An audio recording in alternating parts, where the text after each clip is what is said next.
நண்பர்களே, அஸ்ஸலாமு அலைக்கும் வரஹ்மத்துல்லாஹி வபரகாத்துஹு. இங்கிலாந்தில் நடைபெற்ற கிட்டத்தட்ட 1,00,000 பேர் கலந்து கொண்ட மிகப்பெரிய தப்லீக் இஜ்திமா இப்ஸ்விச்சில் நடைபெற்றது.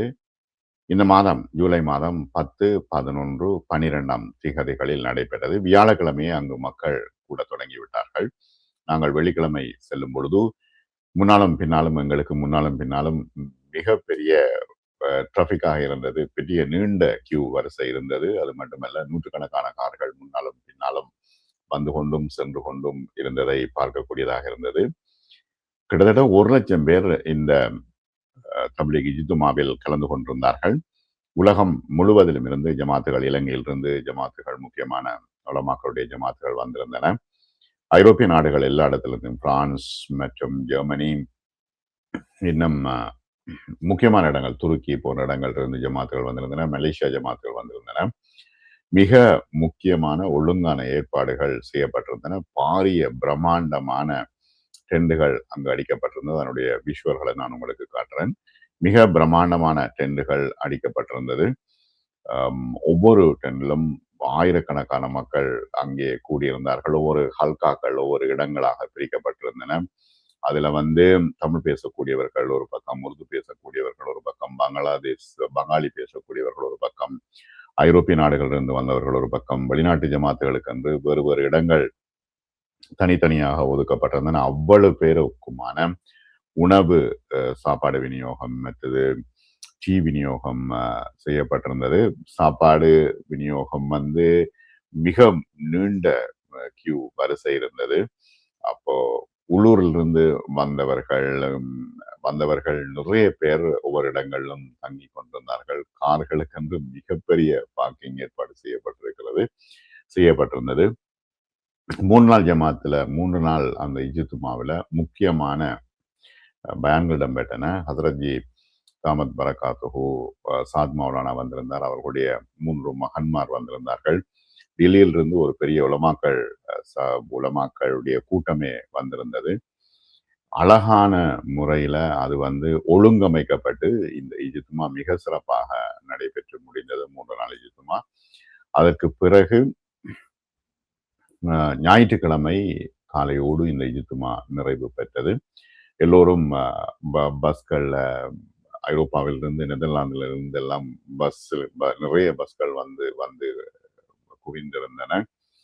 அப்ப அந்த மைதானம் கிட்டத்தட்ட 300 ஏக்கர் மிக பெரிய நிலப்பரப்பில் அந்த மைதானத்துல ஹட்டுகள் அடிக்கப்பட்டு, மிகப்பெரிய பாரிய டெண்டுகள் அடிக்கப்பட்டு வேலைகள் செய்யப்பட்டு அந்த டெண்டுகள்ல மக்கள் தங்கியிருந்தார்கள். எல்லோரும் தங்கியிருந்தார்கள். பக்கத்துல பார்த்தா ஒருத்தர் துருக்கியா இருப்பார், அடுத்தர் பங்களாதேஷ் இருப்பார், ஒருத்தர் நெதர்லாந்து ஜெர்மனில இருந்து வந்தவர் இருப்பார், அடுத்தது லோக்கல்லையே யூகேல இருந்து எல்லா இடங்களிலும் வந்தவர்கள் இருந்தார்கள்.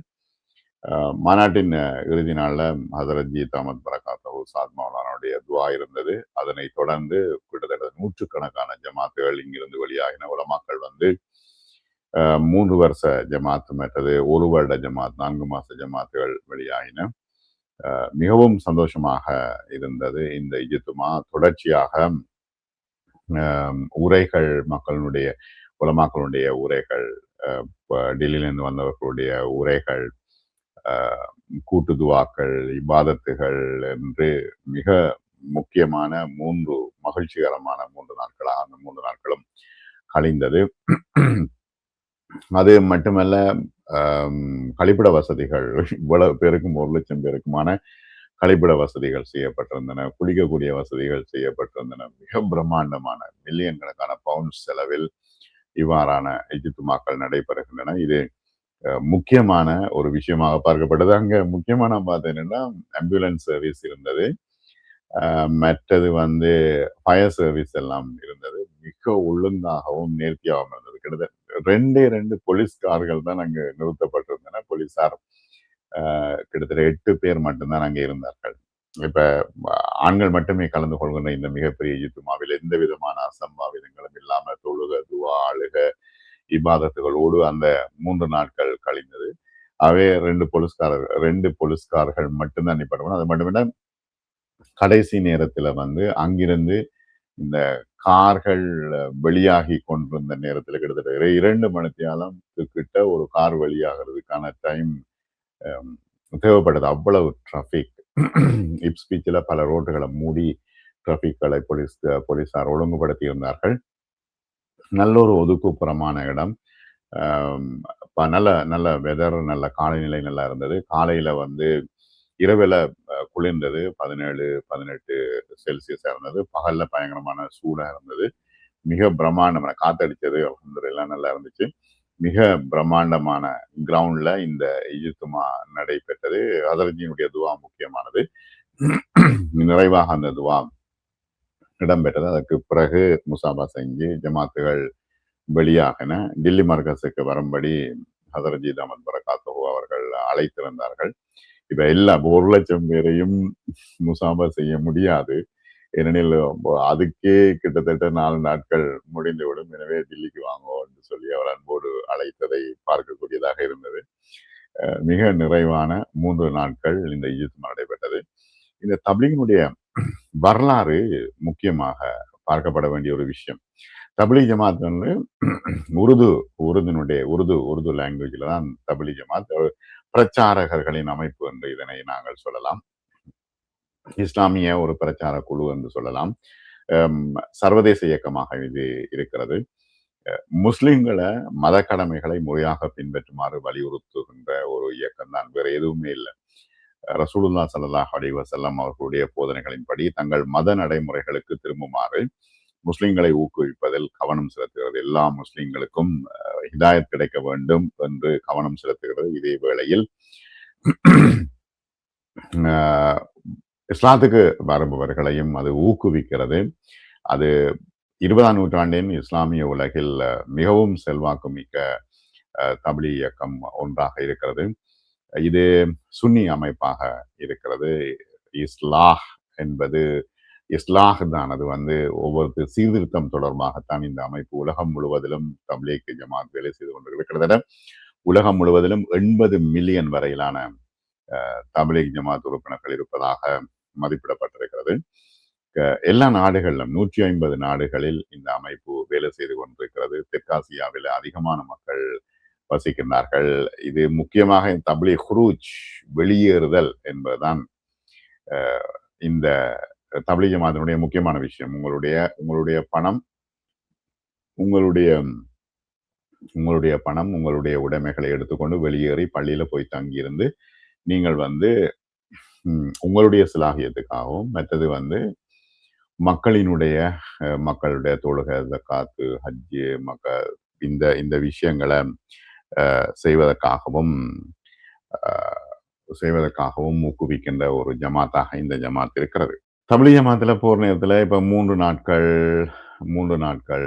40 நாட்கள், 4 மாசம், 1 வருஷம் போல மக்களுக்கு 3 வருஷங்கள் உலமாக்கள் போகின்றார்கள்.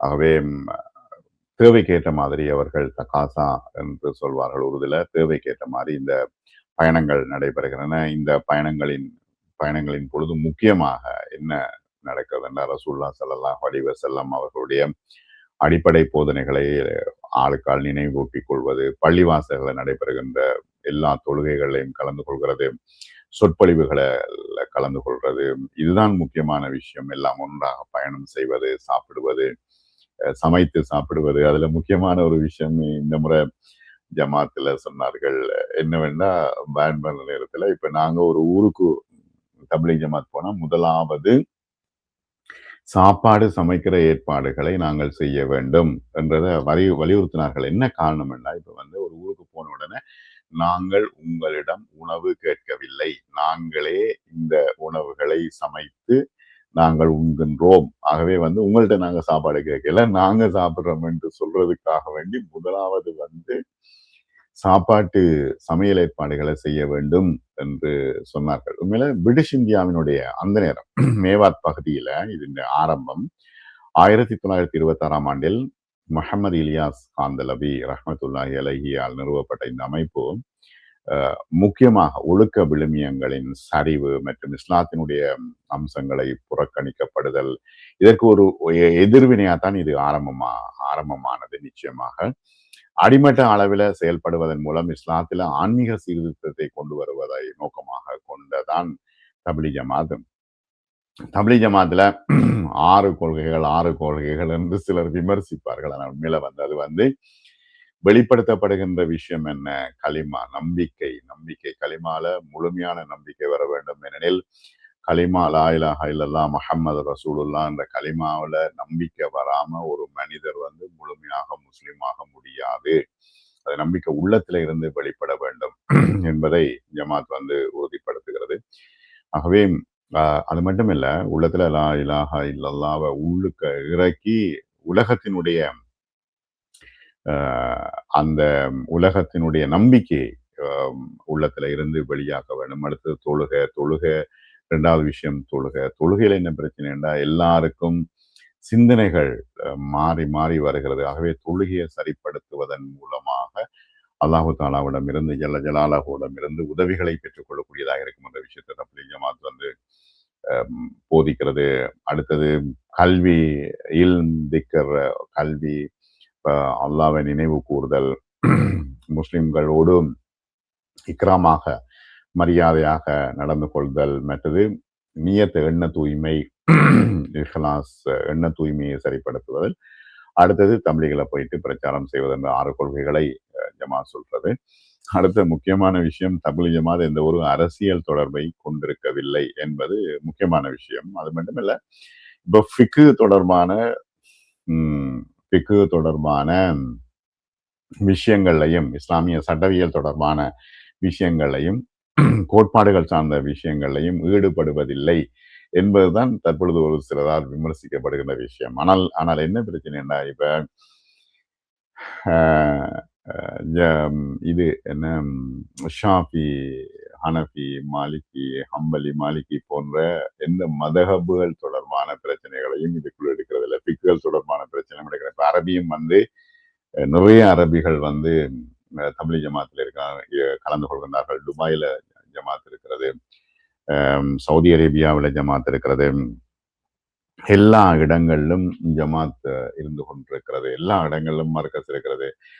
அபுதாபியில மர்கஸ் இருக்கிறது, சவுதியில இருக்கிறது, யமன்ல மர்கஸ் இருக்கிறது. யமனுக்கு ஜமாத் போகுது. மதீனால தப்லீக் ஜமாத் வேலைகள் நடைபெற்றுக் கொள்கிறார். ஏன்னா அவர்கள் முக்கியமாக ஃபிக்குல போய் கலந்து ஃபிக்கு தொடர்பான சட்ட பிரச்சனைகள்ல நீங்க வச்சுக்கோங்க, முதல்ல தொழுகையே தொழுங்கோ, கலிமாவை உறுதிப்படுத்துங்கோ என்ற விஷயங்கள் அவர்கள் தொடர்ச்சியாக சொல்லிக் கொண்டிருக்கிறது. ஏன்னா குரான் ஹதீஸ்களை கற்க வேணும், அதன்படி நடக்க வேணும் என்கின்ற விஷயங்கள் அவர்கள் தப்லீக் ஜமாத் உறுதியாக சொல்லிக் கொண்டிருக்கிறது. ரசூலுல்லாஹி ஸல்லல்லாஹு அலைஹி வஸல்லம் அவர்களுடைய சஹாபாக்களுடைய வரலாற்றை, மிக முக்கியமாக யூசுப் ரஹ்மத்துல்லாஹி அலைஹிவுடைய ஹயாத்து சஹாபா மிக தெளிவான ஒரு ஹயாத்து சஹாபாவாக இருக்கிறது. ஏனெனில் சஹாபாக்களினுடைய வரலாற்றை முழுமையாக ஆராய்ந்து அதுல உள்ள சின்ன சின்ன விஷயங்களை கூட மிக தெளிவாக விளங்கப்படுத்தி இருக்கிறார் என்பதுதான் மிக முக்கியமான விஷயம். ஆன்மீக புதுப்பித்தல், உள்ள ரீதியான ஆன்மீக புதுப்பித்தல் சமூக சீர்திருத்தத்துக்கு வழிவகுக்கும் என்பதுதான் ரசூலுல்லாஹி ஸல்லல்லாஹு அலைஹி வஸல்லம் அவருடைய சுன்னத்தான நடைமுறைகளை கொண்டு வருவது என்பது. இப்ப 20ஆம் நூற்றாண்டின் முற்பகுதியில் இஸ்லாத்துக்கு மாறிய இந்துக்களை மீண்டும் இந்து மதத்துக்கு கொண்டு வரும் நோக்கில் ஆரம்பிக்கப்பட்ட சுத்தி மற்றும் சங்கடன் என்கின்ற அந்த இந்து மறுமலர்ச்சி இயக்கங்களின் எழுச்சி காலத்துல தான் தப்லீக் ஜமாத் இயக்கமும் உருவானது. தப்லீக் ஜமாத் இயக்கம் இந்தியாவினுடைய மறுமலர்ச்சி சார்ந்த தேவ்பந்தி இயக்கத்தினுடைய ஒரு பிரச்சார கிளை என்றும் அவர்கள் சொல்கின்றார்கள். முஹம்மது இலியாஸ் காந்தலவி ரஹ்மத்துல்லாஹி அலைஹி தப்லீக் ஜமாத் இயக்கத்தினுடைய நிறுவனராக இருந்தார். அது நிறுவனர் என்று சாதாரணமாக ஒரு நிறுவனர் என்று சொல்லிவிட்டு போய் முடியாது. குரான் கட்டளை படி நன்மையை தீமையை தடுக்கும் ஒரு இயக்கத்தை அவர் உருவாக்க விரும்பினார். இதுவே அவரது உஸ்தாத் ஆசிரியர் ரஷீத் அஹமத் கங்கோஹியின் நினைவாகவும் கனவாகவும் இருந்தது. 1926 இலியாஸ் ரஹ்மத்துல்லாஹி அலைஹி அவர்கள் மக்காவுக்கு மேற்கொண்ட தனது 2வது புனித பயணத்தின் பொழுது கண்ட ஒரு கனவின் மூலமே இலியாஸ் ரஹ்மத்துல்லாஹி அலைஹி அவர்களுக்கு இதற்கான உத்வேகம் கிடைத்ததாக வரலாறுகள் சொல்கின்றன. சஹாரன்பூரில் உள்ள மதரசா மஸாஹிருல் உலூமில அவர் உஸ்தாதாக, ஆசிரியராக பணியாற்றி கொண்டிருந்தார். அதுக்கு பிறகு அந்த பணியை கைவிட்ட பிறகு இலியாஸ் ரஹ்மத்துல்லாஹி அலைஹி முஸ்லிம்கள் வந்து இவ்வாறு போகின்றார்களே, இவர்களுடைய உள்ளத்தை சீர்திருத்தும் பணியில ஈடுபட வேண்டுமே என்றுதான் அவர் இவ்வாறு தப்லீக் ஜமாத் ஆரம்பித்தார். அவர் ஆரம்பத்துல வந்து முஸ்லிம் அல்லாதவர்களிடம் மத பிரச்சாரம் செய்வதை அவர் ஆதரிக்கவில்லை. அவர் டெல்லியில் உள்ள ஹஜரத் நிசாமுதீன் தர்கா பகுதிக்கு குடிபெயர்ந்தார். இப்பொழுது இருக்கிற மர்கஸ். அங்கு வந்து 1926, 27ல வந்து இந்த அமைப்பு வந்து அதிகாரப்பூர்வமாக ஆரம்பிக்கப்பட்டது. இந்த இயக்கத்திற்கான வழிகாட்டுதல்களை வகுக்கும் பொழுது இஸ்லாத்தின் ஆரம்ப காலத்தில் ரசூலுல்லாஹ் ஸல்லல்லாஹு அலைஹி வஸல்லம் அவர்கள் கடைபிடித்த நடைமுறைகளிலிருந்து அவர் உத்வேகம் பெற்றார். இப்ப இலியாஸ் ரஹ்மத்துல்லாஹி அலைஹி அவர்கள் சொன்ன விஷயம் என்ன? முஸ்லிம்களே உண்மையான முஸ்லிம்களாக மாறுங்கள் என்பதுதான். அவர் சொன்ன விஷயம், முசல்மானோ முசல்மான் பனோ, அது அப்படித்தான் அவர் சொன்னார். முசல்மானோ முசல்மான் பனோ என்ற முழக்கத்தை தான் முன்வைத்தார். அப்ப அது அந்த நேரம் அது ஒரு முக்கியமான முழக்கமாக இருந்தது. என்ன என்ன சொல்றாருன்னே விளங்கல. முசல்மான் முஸ்லிம்களாகுங்கன்னா என்ன விஷயம் என்றே விளங்கல. இப்ப முசல்மானோ முசல்மான் பனோ, அதான் மிக முக்கியமான விஷயம். இது தப்லீக் ஜமாத் இயக்கத்தின் முக்கிய நோக்கமாக இருந்தது. ரசூலுல்லாஹ் ஸல்லல்லாஹு அலைஹி வஸல்லம் அவர்களுடைய வாழ்க்கை முறையை கடைபிடிப்பதில் முஸ்லிம்கள் ஒன்றிணைப்பதன் மூலம் அவர்களை சமூக ரீதியாக புதுப்பிப்பதே அவர்களுடைய முக்கியமான குறிக்கோளாக இருந்தது. 1941 நவம்பர்ல நடைபெற்ற இப்படியான இஜ்திமால கிட்டத்தட்ட 25,000 பேர் கலந்து கொண்டார்கள். அது ஒரு பெரிய விஷயம். அந்நேரம் பார்க்கப்பட்டது 25,000 பேர் கலந்து கொண்டார்கள் என்று. முஸ்லிம்கள் தங்களுடைய மத அடையாளத்தை இழந்து வருகின்ற சூழ்நிலையில் இஸ்லாமிய வழிபாட்டு முறைகள் மற்றும் கடமைகளை புறக்கணிக்கின்றார்கள். இந்திய முஸ்லிம்கள் தலைவர்கள், உலமாக்கள் கவலை கொண்டிருந்தார்கள் அந்த நேரத்துல. அப்ப அந்த இயக்கத்துக்கு அதிகாரப்பூர்வமாக எந்த பெயரும் சூட்டவில்லை. ஆனால் இலியாஸ் ரஹ்மத்துல்லாஹி அலைஹி அவர்கள் சொன்னார்கள் என்ன? தஹ்ரீகே ஈமான் என்று தான் அழைத்தார். இலியாஸ் ரஹ்மத்துல்லாஹி அலைஹி அவர்கள் 45ல காலமாகிவிட்டார். அவர் நிசாமுதீன் வளாகத்தில் தான் அடக்கம் செய்யப்பட்டிருக்கின்றார். அங்க போனாக்களுக்கு தெரியும். அருகிலுள்ள மேவாத் பகுதியில தான் தப்லீக் ஜமாத் ஆரம்பிக்கப்பட்டது. இந்த பகுதியில் மேவாத்திகள் அங்கு அதிகமாக வசித்து வந்தார்கள். அவர்களில் பெரும்பாலானவர்கள் இஸ்லாத்தை தழுவியிருந்தாலும் அந்த பகுதியிலே முஸ்லிம் அரசியல் அதிகாரம் சரிந்த பொழுது இந்து கலாச்சாரம் மற்றும் மத ரீதியான தாக்கங்கள் அங்கு அதிகரித்தன. அதற்கு விழிப்புணர்வு வந்து வேண்டும் என்றுதான் இலியாஸ் ரஹ்மத்துல்லாஹி அலைஹி அவர்கள் யோசித்து இந்த இந்த தப்லீக் ஜமாத்தை ஆரம்பித்தார்கள். இந்த குழு 1946ல் தனது செயல்பாடுகளை விரிவுபடுத்த தொடங்கியது. தெற்காசியாவுக்குள் ஆரம்ப கட்டமாக 1947ல் இந்தியா பாகிஸ்தான் பிரிவினைக்கு பிறகு உடனடியாக நிகழ்ந்தது. அப்பொழுது பாகிஸ்தான் லாகூர் நகருக்கு அருகில் உள்ள ரைபின் பகுதியில் பாகிஸ்தான் கிளை நிறுவப்பட்டது. 71ல பாகிஸ்தானிடமிருந்து வங்காளதேசம் சுதந்திரம் அடையும் வரை பாகிஸ்தான் கிளையே மிகப்பெரியதாக திகழ்ந்தது. இப்பொழுது வங்காளதேஷ் கிளை மிகப்பெரியதாகவும் பாகிஸ்தான் கிளை 2வது பெரியதாகவும் இருக்குது. இந்த நிறுவப்பட்ட 2 தசாப்தங்களுக்கு உள்ளேயே தப்லீக் ஜமாத் தென்மேற்கு மற்றும் தென்கிழக்கு ஆசியா, ஆப்பிரிக்கா, ஐரோப்பா மற்றும் வட அமெரிக்கா ஆகிய பகுதிகளில் தனது செயல்பாடுகளை விரிவுபடுத்தியது. தப்லீக் ஜமாத்தினுடைய அரசியல் தவிர்ப்பு நிலைப்பாடும் நேரடியான மற்றும் நடைமுறைக்குரிய பொருளாதார, அரசியல், சமூக கண்ணோட்டங்கள் இல்லாம இருக்கிறதாலும் பல்வேறு சமூகங்களில் உள்ள குறிப்பாக அரசியல் ரீதியாக செயல்படும் மத குழுக்கள் கட்டுப்பாடுகளை எதிர்கொண்ட நேரத்துல மேற்கத்திய நாடுகள்ல தப்லீக் ஜமாத் அரசியலுக்குள்ள போகாத காரணத்தினால அவர்கள் வாரார்கள், பணியாற்றுகின்றார்கள், போகின்றார்கள் என்ற விஷயம் மிக முக்கியமான ஒரு விஷயமாக பார்க்கப்படுகிறது. ஏன்னா 1946ல ஹிஜாஸ் மேற்கு சவுதி அரேபியாவில் மேற்கு சவுதி அரேபியா, பிரிட்டனுக்கு முதல் வெளிநாட்டு ஜமாத்துகள் அனுப்பப்பட்டன. அதனைத் தொடர்ந்து அமெரிக்காவில் 1970ல 70 தொடக்கம் 70ல அமெரிக்காவிலையும் 80கள் ஐரோப்பிய கண்டத்திலையும் ஜமாத் வந்து விரிவுபடுத்தப்பட்டது. பிரான்ஸ்ல 60களிலேயே வந்துட்டது. 70களுக்கு பிந்திய காலங்கள்ல கணிசமாக வளர்ந்தது. இப்ப 2004ல சொல்கிறார்கள் பிரெஞ்சு கவுன்சில் ஆஃப் த முஸ்லிம் ஃபெய்த்ல இது பிரதித்துவம் பெற்றிருக்கிறது என்றும் 21ஆம் நூற்றாண்டில் முதல் பாதியில் பிரான்சில் தப்லீக் ஜமாத் பெரிய மறுமலர்ச்சியை சந்தித்தது என்றும் கிட்டத்தட்ட லட்சக்கணக்கானவர்கள் அந்த நேரம் கணக்கெடுப்பின்படி 1 லட்சம் 2006ல இப்ப வந்து எத்தனையோ லட்சம் இருக்கும். பிரிட்டனில் உள்ள 2007ஆம் ஆண்டுல இங்க பிரிட்டன்ல உள்ள 1350 மசூதிகளில் கிட்டத்தட்ட 600 பள்ளிவாசல்கள்ல தப்லீக் ஜமாத் உறுப்பினர்கள் செயல்படக்கூடியதா இருந்தது. ஏன்னா சில இடங்கள்ல வந்து அங்க போக முடியாது. அவர்கள் ஒவ்வொரு ஒரு இயக்கங்களாக இருப்பார்கள். ஆகவே கிட்டத்தட்ட உலக 150க்கும் மேற்பட்ட நாடுகள்ல ப தப்லீக் ஜமாத் இப்பொழுது வேலை செய்து கொண்டிருக்கிறது. கிட்டத்தட்ட 80 மில்லியன் அ பேர் தப்லீக் ஜமாத்தில் இணைந்து வேலை செய்கின்றார்கள். அமெரிக்காவிலேயும் லட்சக்கணக்கானவர்கள் வேலை செய்கின்றார்கள் என்று தற்பொழுது புள்ளி விவரங்கள் சொல்கின்றன. ஆகவே பிரிட்டனில் நடைபெற்ற மிக முக்கியமான இந்த ஜமாத்தினுடைய இஜ்துமா ஜூலை மாதம் 2026ஆம் ஆண்டு 10, 11, 12 3 நாட்கள் வியாழக்கிழமையே மக்கள் அங்கு கூட தொடங்கிவிட்டார்கள். இந்த தாவா வழிமுறையிலே பிரச்சார பயணங்கள் மிக முக்கியமான இடத்தை பெற்றிருக்கின்றன உலகளாவிய ரீதியிலே. இதுல பயணம் செய்பவர்கள் உண்மையில வந்து அஹ், நம்பிக்கை அல்லாஹ்வுடைய நம்பிக்கையை மக்கள் மத்தியில் ஏற்படுத்த வேண்டும், முஸ்லிம்கள் மத்தியில் ஏற்படுத்த வேண்டும் என்ற நீயத்தோடு தான் அவர்கள் பயணம் செய்து கொண்டிருக்கின்றார்கள். தப்லீக் ஜமாத் எப்பொழுதும் தங்களுடைய ஜமாத்துல போகின்றவர்களை இந்த நடைமுறைகளை பின்பற்றுமாறு தற்போது ஊக்குவிக்கிறது. என்னென்னா வாரத்துக்கு ஜும்மிராத் இரவு, மாதத்துக்கு 3 நாட்கள், வருஷத்துல 40 நாட்கள் மற்றும் வாழ்நாளில ஒரு முறை பொதுமக்களுக்கு 120 நாள் 4 மாசம் போக வேண்டும் என்று இந்த முறைகள் இருக்கின்றன. இப்பொழுதும் ஒரு வருடம் மற்றும் பைசல் ஜமாத் நடையாலேயே போற ஜமாத், நடந்து போற ஜமாத் போன்ற இருக்கின்றன. எளிமையான முறைகள் அவர்கள் செல்வார்கள். தங்களுடைய பொருட்களை தாங்களே சுமந்து செல்வதை நாங்கள் காணலாம் எல்லா இடங்களிலும். இந்த ஜமாத் பயணத்தின் பொழுது அவர்கள் மசூதிகளைத்தான் தங்களுடைய தங்குமிடங்களாக பயன்படுத்துகிறார்கள். மஸ்ஜிதுகள் தான் முக்கியம். மக்களை, முஸ்லிம்களை மஸ்ஜிதை நோக்கி அழைப்பது என்பதுதான் முக்கியமான விஷயம்.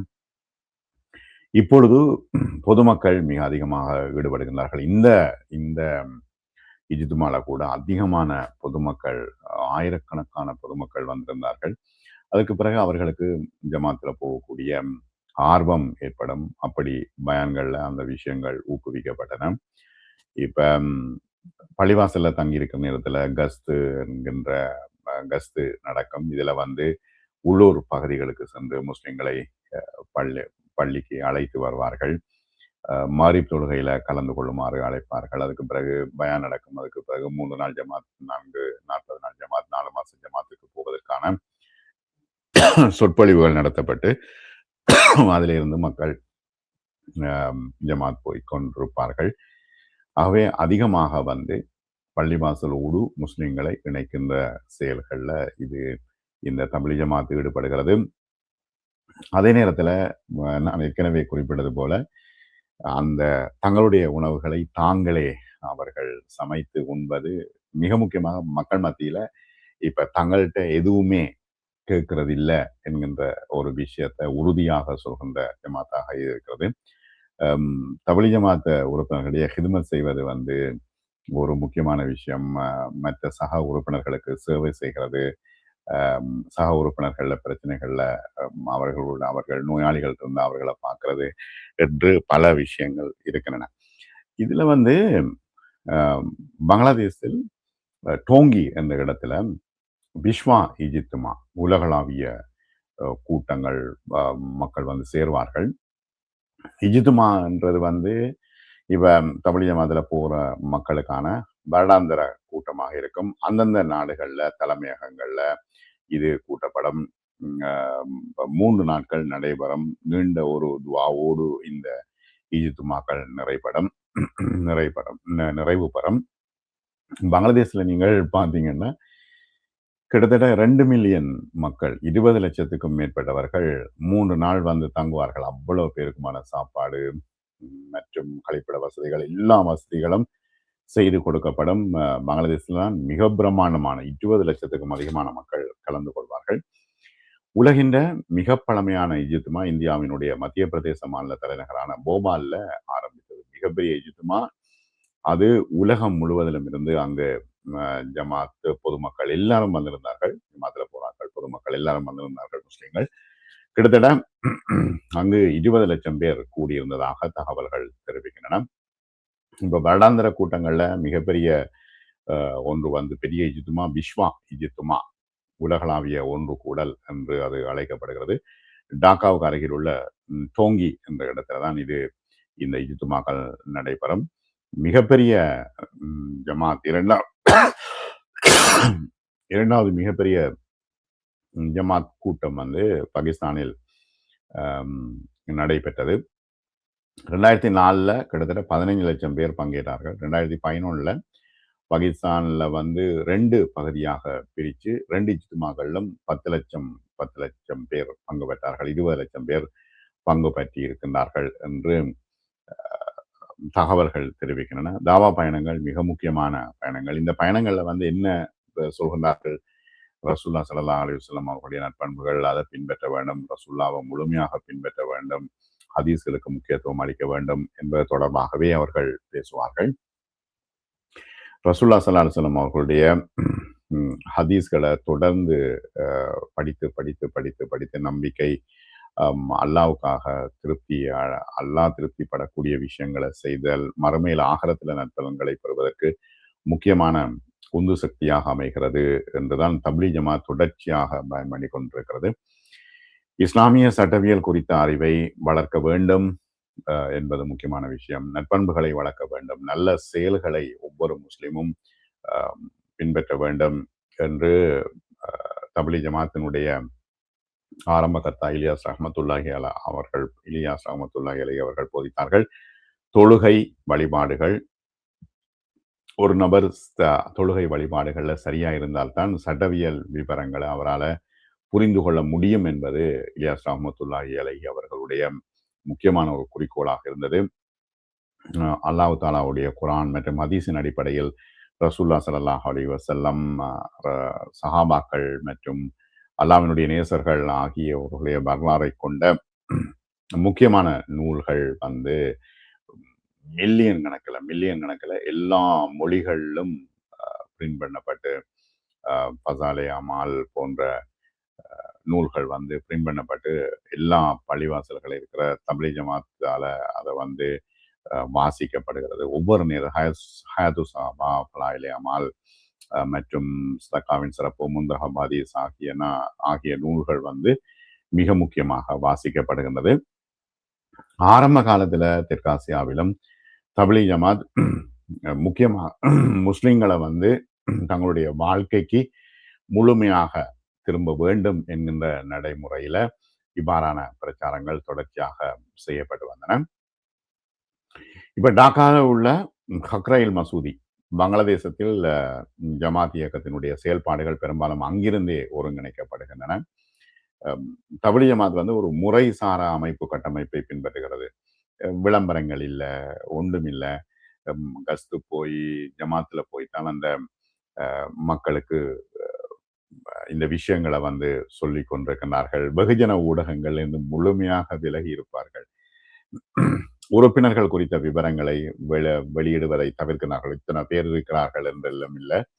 அரசியல் மற்றும் சர்ச்சைக்குரிய விவகாரங்கள் குறித்த கருத்துக்களை தப்லீக் ஜமாத் வெளியில விடுறதை இல்லை. அடுத்தது வந்து எங்கேயுமே தப்லீக் ஜமாத் காசு சேர்ப்பதில்லை. அதான் இப்பொழுது உலகத்துல மிகப்பெரிய பிரச்சனை. எங்க இருந்து இவர்களுக்கு காசு வருகிறது என்றதான்.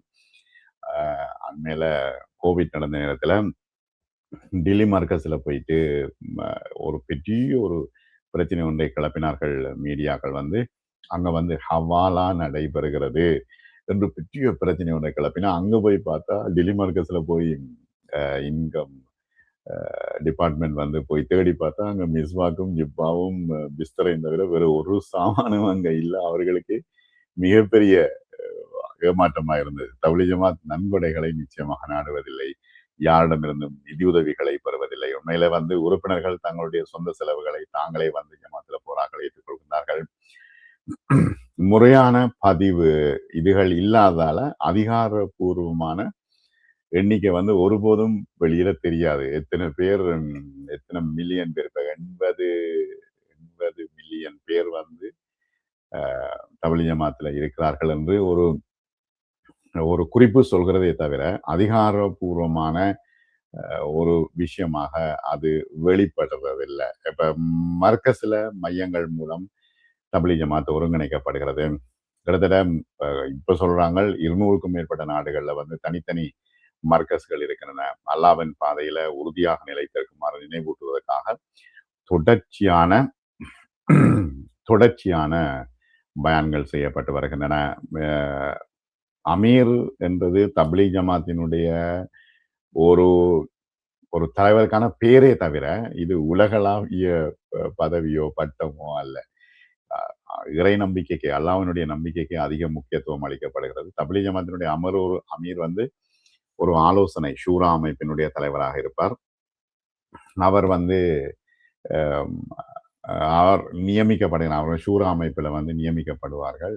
முதல் அமீராக முகமது இலியாஸ் காந்தலவி ரஹ்மத்துல்லாஹி அலை அவர்கள் செயல்பட்டார்கள். அவரை தொடர்ந்து அவரது மகன் மௌலானா முகமது யூசுப் காந்தலவியும், பிறகு இனாமுல் ஹசன் காந்தலவியும் பொறுப்பேற்றார்கள். தற்போதைய அமீராக முகமது சாத் காந்தலவி ரஹ்மது ஹபிலகுல்லா அவர்கள் இருக்கின்றார்கள். 1992 ஆண்டில் தனது மறைவுக்கு பிறகு 3 ஆண்டுகளுக்கு முன்பு இனாமுல் ஹசன் காந்தலவி ஒரு புதிய அமீரை தேர்ந்தெடுப்பதற்காக 10 பேர் கொண்ட ஆலோசனை குழுவை அமைத்தார். சயீத் அகமது கான் முஃப்தி ஜைனுல் அப்தீன், முகமது உமர் பாலன்பூரி, இல்ஹாருல் ஹசன் காந்தலவி, ஜுபைருல் ஹசன் காந்தலவி, மியாஜி மெஹராப் மற்றும் ஹாஜி அப்துல் வஹாப், ஹாஜி அப்துல் முகீத், ஹாஜி அப்சல் முஹம்மது சாத் காந்தலவி மற்றும் காலி சித்தி கலிகாரி ஆகியோர் இந்த குழுவிலே இடம்பெற்றிருந்தார்கள். அதுக்கு பிறகு மௌலானா சாத் வந்து டில்லியில வந்து தற்பொழுது இருந்து கொண்டு இந்த வேலைகளை செய்கின்றார்கள். இதுல வந்து பெண்களின் பங்கு முக்கியமான விஷயமாக தற்பொழுது பார்க்கப்படுகின்றது. எல்லாரும் பார்க்கின்றார்கள், அதை ஆச்சரியமாகவும் பார்க்கிறார்கள். இப்ப தப்லீக் ஜமாத்துல வந்து பெண்கள் வீட்டிலேயே இருக்கவும், ஆண்களுக்கும் பெண்களுக்கும் இடையிலான ஒரு தனித்திருக்கும் ஒரு வாழ்க்கை முறையை தேர்ந்தெடுக்கவும் ஊக்குவிக்கப்படுகிறார்கள். இருப்பினும் கூட இப்ப ஜமாத்துல போர் நேரம் பிரச்சார நடவடிக்கைகள்ல பெண்கள் ஈடுபடுவதற்கான வாய்ப்புகளை கொண்டிருக்கின்றார்கள். இப்ப தப்லீக் அடிப்படைகள் குறித்து தங்களுக்குள்ள கலந்துரையாடுவது மற்றும் கணவர்கள் அல்லது நெருங்கிய ஆண் உறவினர்களோடு பிரச்சாரங்களை, தப்லீக் பயணங்களை மேற்கொள்வது போன்றவற்றிலும் பெண்கள் பங்கேற்கின்றார்கள். கணவர் மற்றும் குழந்தைகளை பராமரிப்பதோடு மட்டுமில்லாமல் தாவா பிரச்சார பணியும் இங்கே முக்கியமானது என்பதை பெண்களும் உணர்ந்து அவர்களும் தாவா செய்கின்றார்கள். 1996 ஆண்டு ஆய்வின்படி தப்லீக் ஜமாத் இயக்கத்தினுடைய ஆரம்பத்திலிருந்தே பெண்கள் இதில் பங்கேற்க ஊக்குவிக்கப்பட்டு வந்திருக்கிறார்கள். சில அறிஞர்கள் ஆரம்பத்தில் வந்து பெண்களின் பங்கேற்பை எதிர்த்தார்கள். ஆனால் முகமது இலியாஸ் ரஹ்மத்துல்லாஹி அலைஹி அவர்கள் படிப்படியாக அந்த மிகப்பெரிய உலமாக்களுடைய ஆதரவை பெற்றார்கள். அதன் விளைவாக டெல்லியில் நிசாமுதீனில் பெண்களுக்கான முதல் ஜமாத் ஆரம்பிக்கப்பட்டது. நெருங்கிய ஆண் உறவினர், மஹரம் துணையோடு கண்ணிய மற்றும் தனிமை பேணுதல் போன்ற விதிமுறைகளை பின்பற்றி பெண்கள் ஜமாத்துகளாக வெளியே சென்று மற்ற பெண்கள் மற்றும் குடும்ப உறுப்பினர்களுக்கிடையே பணியாற்ற ஊக்குவிக்கப்படுகின்றார்கள். இப்ப ஹிஜாப் முறையை அவர்கள் பின்பற்றுகின்றார்கள். பெண்களின் ஜமாத்துகள் சில சமயங்களில் பெரிய வருடாந்திர கூட்டங்களில் பங்கேற்கின்றன. மற்ற நேரங்களில் அவர்கள் பொதுவாக தங்கள் குடியிருப்பு பகுதிகளில், தங்களுடைய ஏரியாக்கள்ல, மஹல்லாக்கள்ல கூட்டங்களை நடத்துகின்றார்கள். இரு பாலினத்தவர்கள், பெண்கள் ஆண்கள் என்று தப்லீக் ஜமாத் மீதான அர்ப்பணிப்பை பகிர்ந்து கொள்ளும் சூழலை அது உருவாக்குகிறது. இப்ப பொதுவான இயல்பு மற்றும் பொறுப்புகளுக்கு இங்கு முக்கியத்துவம் அளிக்கப்படுகிறது. தாவா பயணங்களின் பொழுது ஆண்கள் சமையல் மற்றும் மற்ற வேலைகளை, அந்த சிதுமத்துகளை செய்வார்கள். ஆனால் பெண்கள் வந்து அந்த குடும்பமாக சென்று பெண்களுக்கு இப்ப தாலிம் வாசிக்கிறது, அவர்களுக்கு ஹதீஸ் கல்வி, குரான் ஓதுறது, 6 அம்சங்கள், 6 நம்பர் போன்ற விஷயங்களை கலந்துரையாடுறது, அன்றாட பணிகளுக்கான ஆலோசனை, மஷூரா மற்றும் ஃபிக்ர் ஆகியவற்றை ஏற்படுத்துவது என்பது உலகெங்கும் முழுவதிலும் இருந்து மக்கள் இந்த ஜமாத்துல ஈடுபட்டிருக்கின்ற காரணத்தினால் எல்லாருக்குமான முக்கியமான பணியாக பெண்கள் ஜமாத்தும் முக்கியமான பணியாக இருக்கிறது. நண்பர்களை, நாங்கள் இங்க லண்டனில், யூகேயில் நடைபெற்ற மிகப்பெரிய இஜ்துமா தொடர்பான கிட்டத்தட்ட 1 லட்சம் பேர் கலந்து கொண்ட இந்த இஜ்துமா தொடர்பான விவரங்களை நாம் பார்த்தோம். மிக நன்றி. இது வந்து தப்லீக் ஜமாத் தொடர்பான ஒரு விரிவான பார்வையாகவும் இருக்கிறது. மிக நன்றி. அஸ்ஸலாமு அலைக்கும் வரஹ்மத்துல்லாஹி வபரகாத்துஹு. அடுத்த எல்லா இடங்கள்லையும் இப்போ ஐரோப்பிய நாடுகள்ல இஜ்துமா நடைபெற்றுக் கொண்டு பிரேசில்லையும் நடக்குது. இங்கே பிரான்ஸ்ல, ஐரோப்பிய நாடுகள்லையும் இஜ்துமா தற்பொழுது தொடர்ச்சியாக நடைபெற்று வருகிறது. யூகே இஜ்துமா மிக பிரம்மாண்டமான இஜ்திமாக இருந்தது. மனநிறைவாக இருந்தது. அஸ்ஸலாமு அலைக்கும் வரஹ்மத்துல்லாஹி வபரகாத்துஹு.